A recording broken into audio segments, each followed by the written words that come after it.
সন্ধ্যা নেমে এসেছে। পাহাড় ঘেরা ছোট্ট গ্রাম চন্দ্রপুর। গ্রামের শিশুরা খেলাধুলা শেষ করে ঘরে ফিরছে।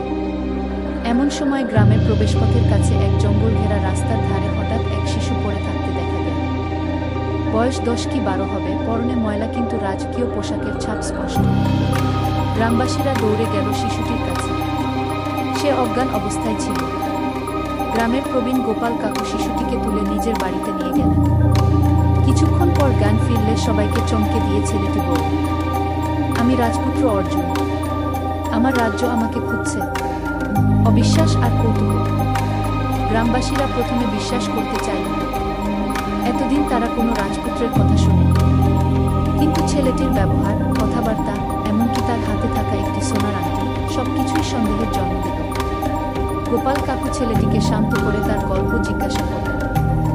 রাজপুত্র অর্জুন বলল, আমার রাজ্য ছিল এই জঙ্গলের উপারে বহু শতাব্দী আগে, কিন্তু এক অভিশাপে আমার পরিবার ধ্বংস হয়ে যায়।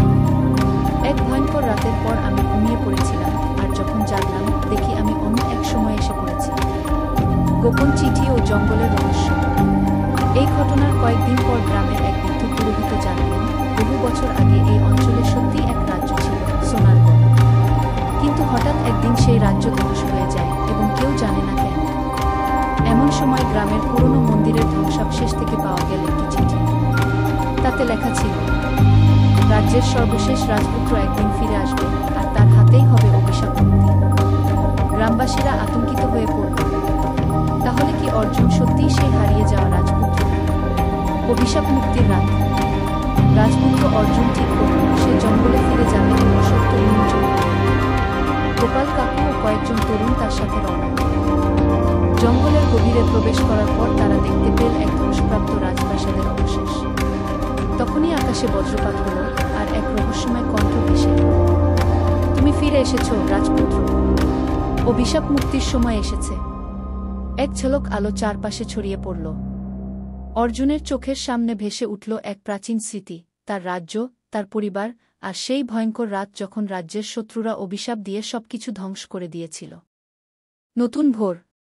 পরদিন সকালে গ্রামবাসীরা দেখল ধ্বংসস্তূপের জায়গায় এক বিশাল রাজপ্রাসাদ দাঁড়িয়ে আছে। অর্জুন কোথায় গেল কেউ জানল না, কিন্তু রাজপ্রাসাদের প্রধান ফটকের উপরে সোনার অক্ষরে লেখা হল, রাজপুত্র অর্জুন তার রাজ্যকে ফিরিয়ে দিয়েছে। গ্রামবাসীরা বুঝল সে হারিয়ে যাওয়া রাজপুত্র সত্যিই ছিল, কিন্তু সে এক ভিন্ন সময়ে ফিরে গিয়েছে, যেখানে তার প্রকৃত রাজ্য অপেক্ষা করছিল।